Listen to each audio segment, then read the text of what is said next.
Bom dia pessoal, tudo bem?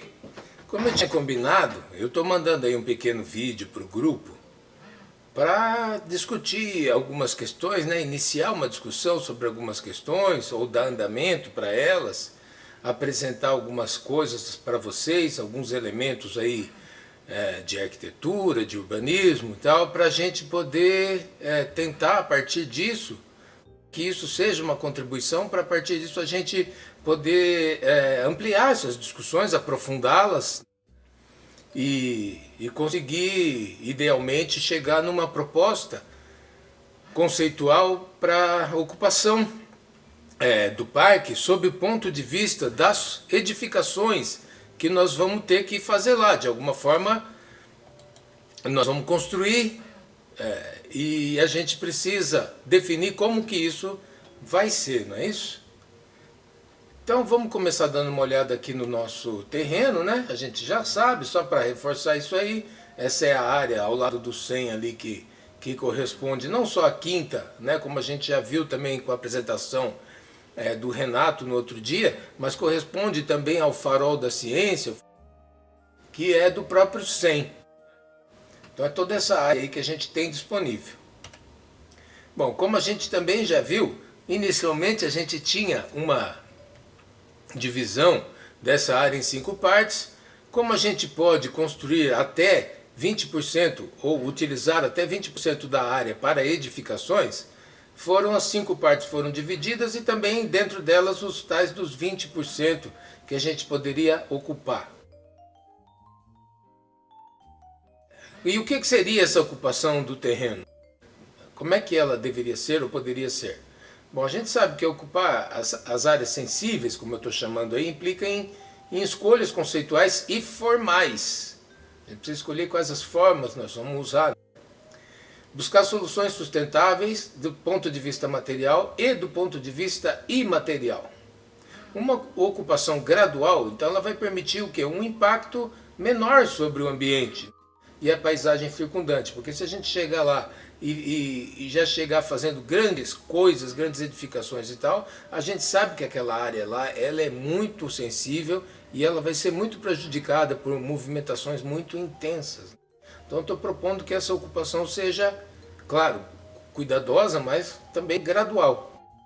Então para isso, a gente já conversou sobre isso aquele dia com o Renato, o estabelecimento de uma artéria central, que eu estou chamando, ele permitirá o acesso a todo o espaço e na sequência a gente pode ir implantando caminhos em diversos níveis. A gente pode ir ampliando para usar a mesma metáfora das artérias, para veias e vasos. Então a gente vai diminuindo isso e espalhando pelo terreno, organicamente, quer dizer o quê? Já aproveitando aquilo que o Bels passou para a gente na semana passada, tentando adaptar tudo isso da melhor maneira possível ao que efetivamente existe, né, lá no terreno, tá?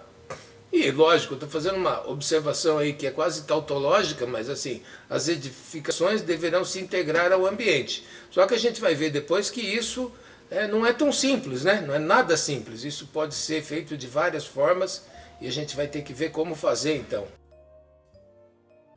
A distribuição então das edificações, ela deverá seguir um esquema orgânico, tá? Que isso também nós vamos ver que não é tão simples, mas enfim. Com esse ramal principal que eu chamei de artéria aí, de passarelas elevadas e tal, que elas causam baixo impacto ambiental, né, para diminuir o pisoteio e espalhar a presença humana diminui o espalhar de presença humana pelo terreno. E também tem baixo impacto visual, conterá quando necessário os elementos de uma infraestrutura, quer dizer, se a gente precisar passar algum cabeamento para eletricidade ou água, alguma coisa, que eu espero que a gente consiga evitar isso ao máximo, aí isso também acompanharia essa artéria central. Aí desse ramal principal, então a gente pode ir espalhando outras passarelas de menor porte e tal, para a ligação entre elementos que tenham no interior de cada área edificada, vamos dizer assim, né? E daí a gente pode ir para um outro nível ainda de trilhas, que sejam apenas um aproveitamento do que já existe ali no terreno. Eu falei sobre formas e como é que a gente pode fazer uma arquitetura integrada com o ambiente e tal, Eu acho que é importante a gente fazer uma consideração, que nem sempre isso aí é óbvio, que a arquitetura e a natureza elas têm uma ligação profunda, pelo menos na sua origem, né? E essa ligação hoje, depois desde o tempo que a arquitetura moderna e o concreto armado passaram a dominar nossas paisagens, né? Essa ligação com a natureza ela meio que se perdeu. Inclusive é interessante lembrar que os modernistas, né, dessa arquitetura modernista que a gente conhece hoje em dia aí, eles diziam explicitamente que a arquitetura ela tinha que se afastar e até se contrapor à natureza, tá? E não é à toa que as nossas cidades ficaram do jeito que elas estão hoje, né? As grandes cidades do mundo. Mas a gente pode realmente ter uma ligação, deve, eu acho, ter uma ligação de arquitetura com natureza, e a gente vai perceber ao longo da história que essa ligação ela sempre existiu, né? Então, a referência para uma escolha das formas deve ser a própria natureza. Isso eu estou propondo, tá? De modo que a arquitetura não se imponha como uma série de escolhas arbitrárias, tá? Ou seja, a gente vai lá, o arquiteto, ou alguém vai lá e define, quero fazer lá um cubo, um retângulo, seja lá o que for, e isso é arbitrário, porque não tem base nenhuma em nada, né? Ao passo que a natureza ela é uma base que já existe e que é absolutamente, eu acho que não tem questionamento sobre isso, que ela é a base de tudo. Então, pelo menos aqui no nosso grupo, acho que ninguém vai questionar isso. Então, que ela pode ser a base para as nossas escolhas arquitetônicas. E a outra referência é a história, valorizando uma longa trajetória humana de elaboração cultural. E as referências à natureza, que as tradições arquitetônicas elaboraram por todos os milênios da humanidade, a não ser o século XX para cá. Tá? Antes a arquitetura sempre teve como referência a natureza. E aí a gente vai ver alguns exemplos de relações entre formas ou derivações de formas que existem com as formas da natureza. Tá? Eu apresento vários exemplos aí, depois quem quiser pode se deter mais longamente nessas imagens aí, por isso até o vídeo, vocês vão poder pausar, quem quiser poder pausar, ver o que está escrito ali, procurar referências. Eu trouxe então alguns exemplos da história, né? Isso aí são escavações arqueológicas encontradas, tal, que a gente vai ver que são extremamente derivadas das formas da natureza, né? Praticamente 100% derivados de forma da natureza. E depois na tradição arquitetônica a gente vai ver com os gregos, com os romanos, com os cretenses, com os minoicos, enfim, todo mundo. Sempre, se a gente for olhar na arquitetura desses povos antigos, a gente vai olhar e vai ver um monte de referência direta à natureza, tá? Eles usavam mesmo as formas, né? Ali, por exemplo, está uma concha, mas tem outras formas que sempre foram referência para a arquitetura ao longo dos milênios, tá? Isso aí estava muito bem consolidado. Uma outra observação, até o Renato tem que ter um crédito sobre isso aqui, porque ele me alertou para isso aqui, né? Essa questão, por exemplo, da distribuição da seiva numa planta, numa folha, como isso é muito importante, porque permite essa distribuição semelhante àquilo que nós estamos propondo então aí para uma ocupação do próprio terreno.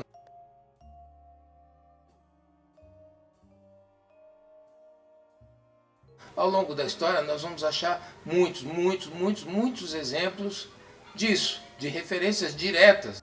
Você vai ver lá uma agulha de uma torre e ela é uma cópia quase ipsis literis de uma concha.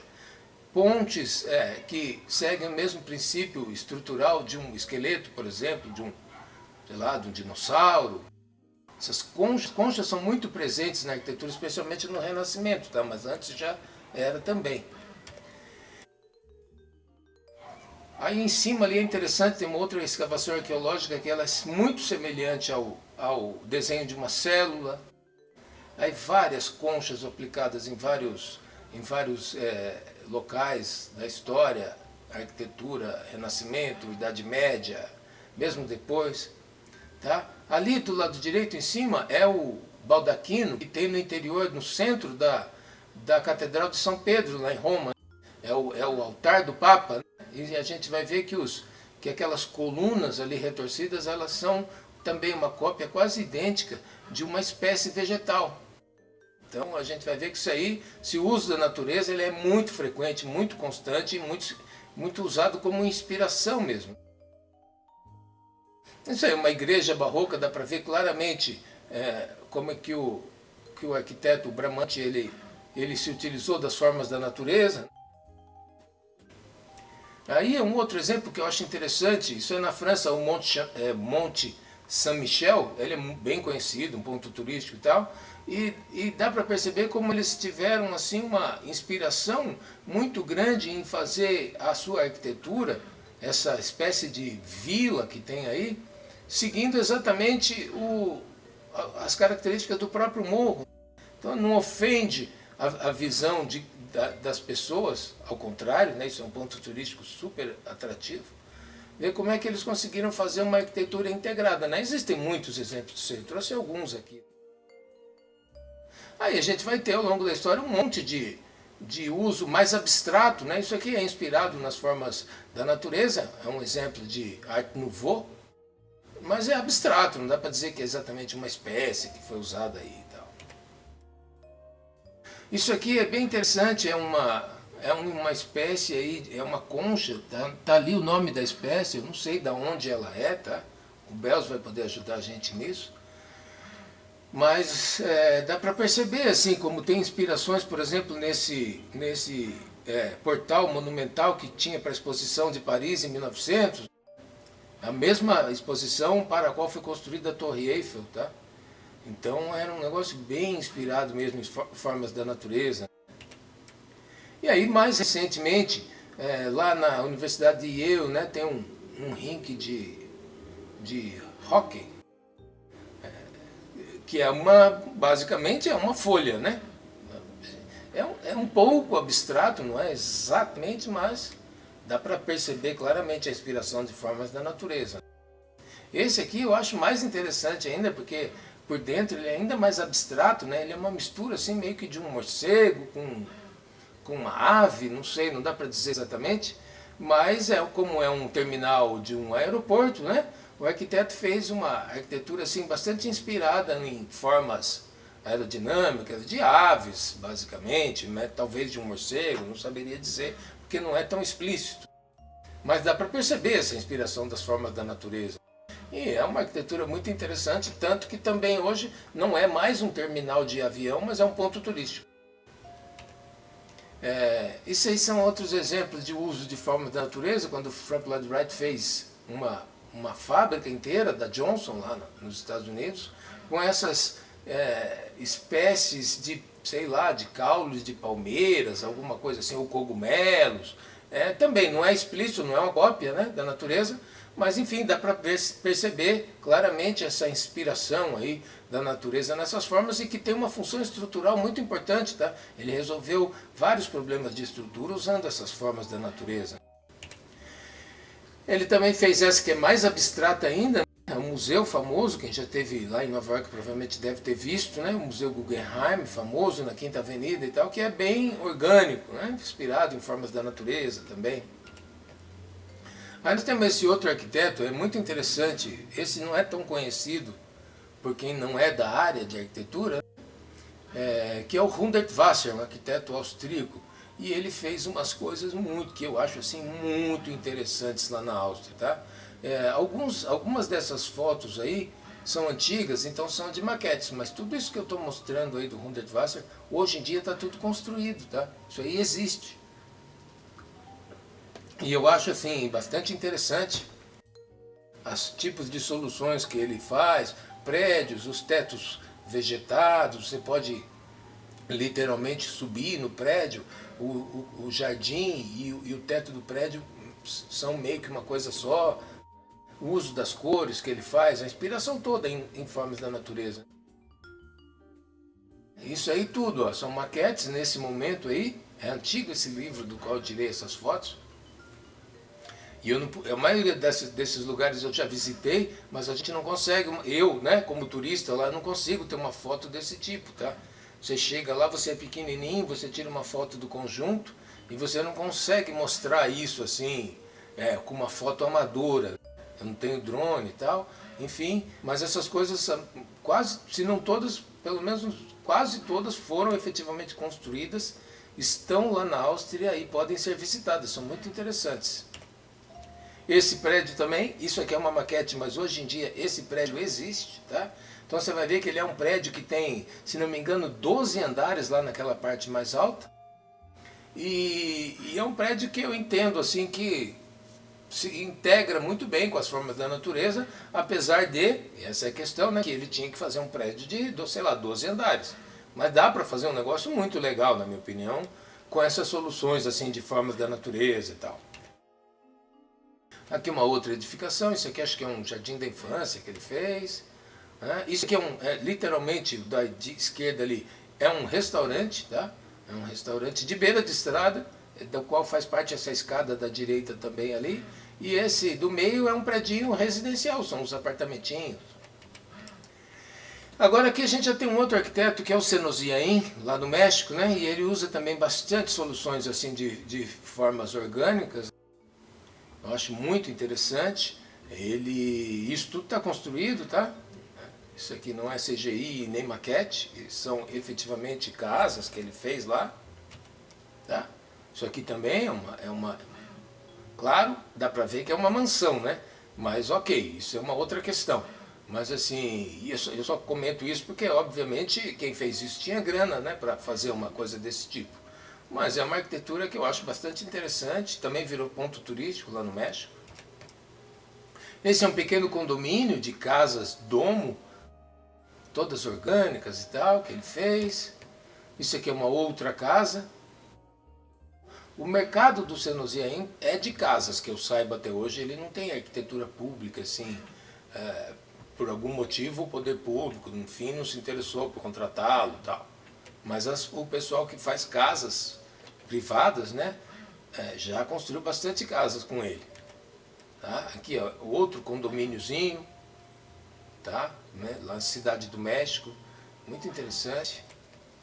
Agora nós vamos para um outro, na Espanha, que é o Gaudí, talvez desses que eu mostrei, provavelmente é o mais famoso hoje em dia, né? Porque todas, literalmente 100% das obras dele se tornaram pontos turísticos na Espanha. Então a gente vai ver aqui alguns exemplos de coisas que ele construiu, tudo baseado em formas da natureza. Tudo isso tem inspiração clara na natureza, não é? Mesmo um pátio interno como esse de um prédio, ele é bem orgânico. Aí algumas coisas são mais explícitas, como aquele da esquerda ali, que é um nicho para uma lareira em forma de cogumelo.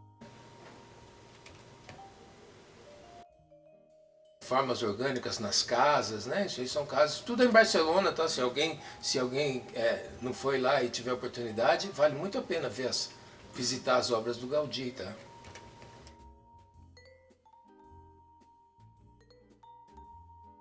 E, ó, casas, apartamentos, isso é prédio de apartamento, tá? Só que com formas orgânicas, né? Mesma coisa, prédio de apartamento. Esse é um predinho de apartamento do qual aquela escada que apareceu antes ali faz parte, tá? E aquele do lado direito ali é o teto dele, né? Dá para perceber lá em cima uma forma que vendo de perto parece as costas de um dragão, alguma coisa assim, abstrato, obviamente. E o tipo de soluções, né, arquitetônicas que o Gaudí usava para fazer isso aí, da esquerda, são chaminé, o topo de uma chaminé, né, de lareiras e tal. Né? Então ele usa esse tipo de solução orgânica, que eu acho muito interessante. Do lado direito ali é a cripta de uma igreja, que infelizmente a igreja não foi construída, só existe a cripta, que é meio que um subsolo, assim, mas é todo orgânico, acho também muito interessante. Essa é a planta da cripta, tá? Dá para ver aí o nível de arquitetura orgânica que ele conseguiu atingir. Aí é um outro prédio de apartamento, tem ali as plantinhas, só para dar um exemplo, né? Mas ele fez um prédio de apartamentos que tem as plantas ali, né? Para ver também o nível de coisa orgânica que ele conseguiu fazer e algumas vistas do interior desses apartamentos, do pátio, tal. Ali na esquerda é a mesma cripta, aquela, do lado direito prédio de apartamento, tá? Aí isso aí é uma casa privada que ele fez, tá? Aquele prédio de apartamento de novo lá em cima, um dragão, numa entrada. Aí vem uma obra dele que é super importante, que é uma igreja, né, o Templo da Sagrada Família, conhecida mundialmente, vai gente do mundo inteiro lá para visitar isso e é todinho baseado em formas da natureza, dá para ver, né? Tá? Isso aí é a nave central da igreja. E eu acho isso aqui muito interessante porque ele fez uma solução arquitetônica que ela literalmente lembra uma espécie de uma floresta. Então esses pilares aí, quando você chega lá, você vê que eles têm meio que uns galhos lá para cima e tal. Lembra muito uma floresta, tá? E ali uma vista do desenho que ele fez para a parte externa, para a fachada, que parece também sei lá, uns cupinzeiros, alguma coisa assim. Aqui está o que na verdade, vai ser, eu acho mais importante dessa apresentaçãozinha que eu estou fazendo, que é outra obra do Gaudí, que é o Parque Güell. Tá também mundialmente famoso, todo mundo que vai em Barcelona costuma visitar esse parque. E é um parque sensacional, e ele tem umas características interessantes, porque na verdade ele foi construído para ser um condomínio de casas, tá? E depois o cara que era o empreendedor morreu e foi abandonado, tá? E só foram construídas 2 casas no condomínio. Do lado direito dá para ver uma casa ali, bem no canto lá, que é meio rosinha assim, que é a casa que o Gaudí fez para ele morar, tá? E do lado esquerdo, logo à esquerda da entrada ali, tem um negócio enorme, também meio avermelhado, enorme porque o cara que era o dono do empreendimento era o Güell, esse nome aí, ele era o conde, era uma das pessoas mais ricas e mais importantes da Catalunha naquele tempo, multimilionário, e ele investia nesse tipo de coisas e ele fez uma casa enorme para ele ali, que ele nunca chegou a habitar, ele morreu logo depois, tá? Ele não chegou a morar ali, o Gaudí morou um tempo naquela casa dele e depois o Gaudí também foi embora porque não tinha ninguém no tal do condomínio. O condomínio ficou abandonado e depois da Segunda Guerra Mundial a municipalidade lá de Barcelona, não sei se ganhou ou desapropriou esse parque para eles, né, para o poder público, e transformou isso aí num parque. Então é bem interessante, nós vamos ver outras imagens aí, de como que esse parque hoje ele sendo que só foi construída a infraestrutura, tá? Não foram construídas as casas, para nossa sorte, né? Senão ele seria um lugar privado hoje. Então aí está uma vista aérea do parque em si, dá para ver que tem umas trilhas pelo meio do bosque, né? Considerando que, diferentemente do nosso, ele é todinho na montanha, né? Não é um lugar plano. E ali onde está em amarelo, aquela flecha que eu coloquei, é para indicar onde que é a entrada do parque,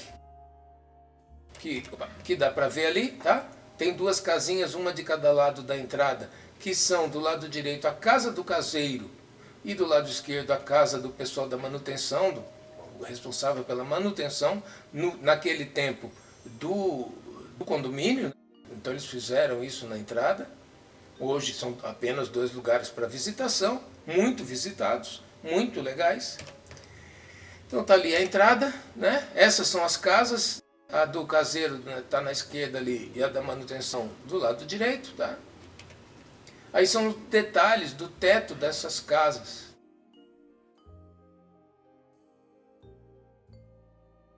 Aí de novo uma vista da entrada, mas assim, a da esquerda está mostrando todo o parque, tipo a extensão desse bosque que o parque abrange, né? E do lado direito é lá dentro, você estando na pracinha central, na verdade no teto da pracinha central, você vê ali a casa da manutenção e vê Barcelona lá embaixo e lá no fundo o Mediterrâneo. Aqui de novo a entrada, então quando você está naquela flecha amarela que eu indiquei ali, você dá de cara com essa escadaria aí. E lá, logo na sequência, que eu acho muito interessante, tem uma praça coberta, que nós vamos ver. A praça coberta, que aparece aí na foto da direita também, só que meio que de lado. Aqui está essa entrada aqui, ó, do lado esquerdo ali, talvez nessa foto não dê para ver, mas tem essa escultura aqui dizem uma salamandra, tá? Que guarda a entrada dessa praça central. E ali está um esquema estrutural, uma plantinha de como é essa praça central. É um monte de coluna, com umas cúpulazinhas e ele cobriu e fez um piso lá em cima, tá? É muito interessante essa praça central. Ela foi feita para que houvessem atividades comunais do pessoal do condomínio e para que houvesse a feira semanal, tá? Porque como fica meio longe do centro da cidade, hoje não tanto, que tem metrô até pertinho ali e tudo, mas na época, começo do século XX, era um pouco longe, né? Lá no morro. Então, supostamente, os feirantes viriam uma vez por semana fazer uma feira ali para o condomínio, e seria nessa praça central. Tá? E aí está a praça central. É aquele monte de coluna que a gente viu nas outras fotos, né? Lá embaixo dessa praça, é um lugar lindíssimo, tem toda essa decoração de caquinhos de azulejo, uma espécie de mosaicos. É um espaço público do condomínio, foi feito para ser. Tá? E aí, saindo desse espaço público, você vai ter acesso então a esses caminhos cobertos, tá? Que vão levar hoje ao bosque. Você passeia pelo bosque, né? por esses caminhos, e iriam levar na época aos diferentes terrenos que iam ser as casas do condomínio. Tá? É muito lindo, é tudo de pedra do local mesmo, tá? Todos os materiais são ali do local, porque é tudo no morro, numa montanha de pedra e tal, e elas são assim altos, tem essas formas porque eles servem como muros de arrimo também. Tá aí outras vistas desses caminhos, dá para ver ali na foto da direita, especialmente como serve de muro de arrimo e como forma um caminho coberto. Aí agora, então eu apresentei essas coisas da história e tal, vou dar uma paradinha aqui nessa foto, porque agora que eu apresentei essas referências históricas, eu queria conversar com vocês sobre isso aqui, que é o seguinte, voltando àquilo que eu falei lá no começo, nós vamos ter que fazer uma opção sobre o que nós vamos construir, como que nós vamos construir, o que nós vamos usar, tá? E o que essa foto aqui significa, tá? Eu tirei essa foto de um livro que se chama Urbanismo Ecológico, tá? E os caras premiaram esse projeto aqui como um projeto altamente ecológico, tá? Só que isso aqui é um prédio de concreto, como esses todos que a gente conhece aí nas cidades, tá? Que os caras literalmente cobriram de plantinhas. E, infelizmente, eu tenho que dizer que isso aqui de ecológico tem muito pouco. É óbvio que eu gosto dessas plantinhas, eu acho que fica bem melhor do que se não tivesse, tá? Porque seria um prédio, sei lá, de ferro e vidro, como esses que tem tantos. Não, eles botaram umas plantinhas, ok. Mas chamar isso aqui de ecológico, na minha opinião, realmente não corresponde com a realidade, né? Do que deveria ser algo ecológico, tá? Então acho que a gente precisa questionar isso aí e não optar por soluções desse tipo, tá? Assim como eu também acho que a gente não deve optar por soluções, como a gente vê tantas aí, quando o pessoal fala em ecológico, às vezes fala em construção de madeira, tá? E aí madeira a gente vai cair basicamente em duas soluções que são mais comuns, tá? Ou se você vai comprar uma madeira, como eu vi uma discussão esses dias ainda sobre uma possível construção de um mirante aí em Pontal, onde foi cogitada a possibilidade, que eu acho que em alguns casos é até correta, de usar Itaúba, tá? Porque você vai fazer uma obra pública, que deve durar bastante, então, só que obviamente essa Itaúba vai ser tirada de alguma floresta lá do norte do Brasil, né? Da floresta amazônica, do Pará, sei lá, de algum lugar, talvez do Mato Grosso do Norte, não tenho certeza. Mas enfim, desses lugares, e obviamente que isso aí não é uma solução muito bem resolvida, digamos assim, no contexto mais amplo, né? Mas tem uma coisa que eu acho que talvez seja ainda pior, que é o que se faz muito, que é utilizar pinos ou então o eucalipto, né? Famoso eucalipto. Aquelas construções que a gente vê tanto por aí quando se fala em construções ecológicas e tal, que é pegar um monte de tronco de eucalipto e fazer alguma coisa, tá? Só que, assim, apesar de que sempre me falam essa história, mas os troncos de eucalipto podem ser tratados na autoclave e tal, a gente sabe que na prática isso aí dura muito pouco, o eucalipto racha e logo inviabiliza, tá? E para dar um exemplo prático disso, quem conhece a Universidade Livre do Meio Ambiente, lá em Curitiba, ou o Parque Tanguá, onde tem um monte de construção de eucalipto, foram feitas com essa propaganda aí, tá? madeira que tem não sei o quê, 30 anos de durabilidade. 30 anos, na minha opinião, para uma obra pública já seria pouco, tá? Mas a gente sabe, eu conheço bem lá, que não durou 10, tá? Não durou 10. E literalmente o Parque Tanguá, as partes essas de eucalipto da prefeitura apodreceram. A Universidade Livre do Meio Ambiente também apodreceu lá a olhos vistos, tá? Então, obviamente não é uma boa solução da minha perspectiva, sob o meu ponto de vista, utilizar eucalipto. Para não falar que são espécies exóticas invasoras, né? Então, assim, se a gente entrar no ciclo do comércio, produção e consumo de espécies exóticas invasoras, realmente eu acho que a gente está, assim, indo para o lado errado, tá? Mas então o que fazer? Se nós não devemos fazer prédios de concreto e colocar plantinhas em cima, e muito menos usar eucalipto, o que é que a gente deve fazer? Bom, aí é o que a gente tem que discutir entre nós, tá? Aqui eu estou colocando só uma visão assim bem básica sobre a divisão desse terreno sem aqueles quadrados, tá? Obviamente a gente tem o entorno do rio, obviamente a gente tem a área da nascente, tudo isso tem que ser protegido, e dentro do terreno, tirando aqueles retângulos, eu acho que a gente deve realmente ter uma outra concepção, tá? De novo, voltando àquilo que o Belso mostrou pra gente naquele filme que ele fez, tá? Que é o seguinte, o terreno vai nos dizer muita coisa, tá? Lugares mais altos, lugares mais secos, lugares que a gente pode ocupar. O que eu coloquei ali, tem umas coisinhas coloridas e tal, são só indicações, não é um projeto, nem poderia ser, são manchas, assim, coisas com formas aleatórias, tá?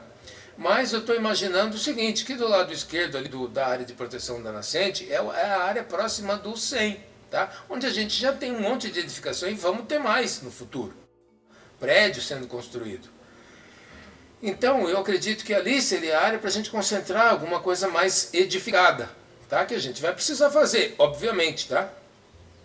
Para o lado direito da nascente é um lugar que é mais estreito de todo o terreno, onde eu acho que a gente devia concentrar algumas utilidades, assim como, por exemplo, ter um portal para esse parque, ter um centro de acolhimento dos turistas, né? Que ficariam ali naquela parte menor, tá? Mais próxima também do 100, mais urbana, vamos dizer assim, tá? E do lado, indo para a direita, a gente teria um monte de coisas que a gente poderia fazer naquela área que está cheia de bolinhas ali, ou mais para lá, onde é uma parte mais que a areia está mais exposta na foto, né? Que eu coloquei umas bolinhas ali, isso tudo eu pus de maneira assim aleatória, tá? Para mostrar que assim, a gente poderia fazer pequenas coisas nessa área que antes estava chamado de área 3 ali, mas não precisamos nos restringir ao retângulo, tá? E para lá a gente teria menos construções. Talvez alguma coisa lá na ponta, já perto da onde hoje já tem uma ocupação urbana também, né? Lá que seria antes chamado de área 5. Talvez aí o 100 queira fazer alguma coisa lá, não sei, tem que ver para o futuro. Mas eu concentraria mais as nossas edificações no que antes era a área 1 e 2. E aí, voltando à questão que eu coloquei de, tá, mas e o que é que a gente vai construir e como isso vai ser?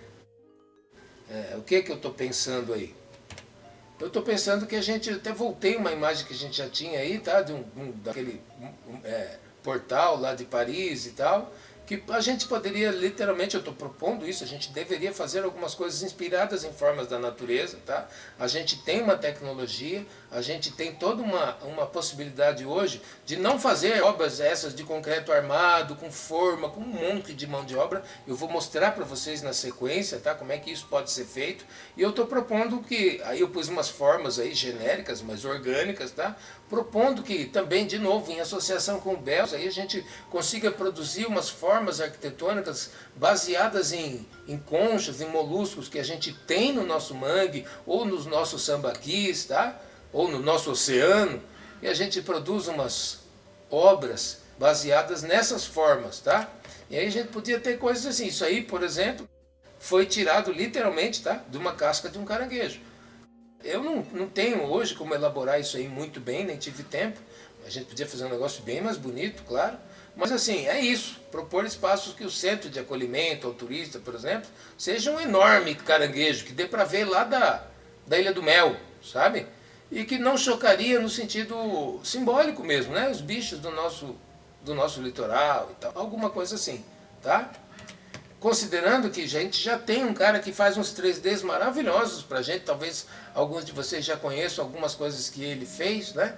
Que é o Felipe, que faz uns 3Ds já de bichos e tal, agora ele está fazendo essas árvorezinhas aí que eu achei sensacionais, tá? Então a gente tem possibilidade de desenvolver formas do jeito que a gente quiser, com os animais ou, enfim, conchas que a gente queira, tá? Para atingir uma arquitetura assim bem interessante, tá? Lógico, tem a questão das passarelas, que também seriam basicamente de madeira, uma coisa orgânica, integrada ao ambiente, né? Tá? E aí na sequência agora, então, nós vamos ver dois videozinhos, tá? Que são 2 ou 3, vou ver aqui. Enfim, eu vou mostrar para vocês um pouco dessa tecnologia da construção 3D que já existe hoje, tá? Como é que a gente pode usar isso para o nosso benefício. Considerando isso, essas construções 3D, vocês vão ver aí no vídeo, elas não têm uma imensa quantidade de mão de obra, a gente não precisaria, porque vocês imaginam o drama que seria a gente colocar uns caminhões daqueles de concreto, né? Vocês conhecem aquelas caminhões betoneiras gigantes entrando lá no mangue para a gente fazer uma concretagem de uma fundação, de um piso. Então eu imagino que a gente deveria tentar evitar isso o máximo possível, fazer isso com uma tecnologia, porque a gente tem, afinal de contas, entre as nossas funções, trabalhar com a inovação, né? A universidade tem isso como objetivo.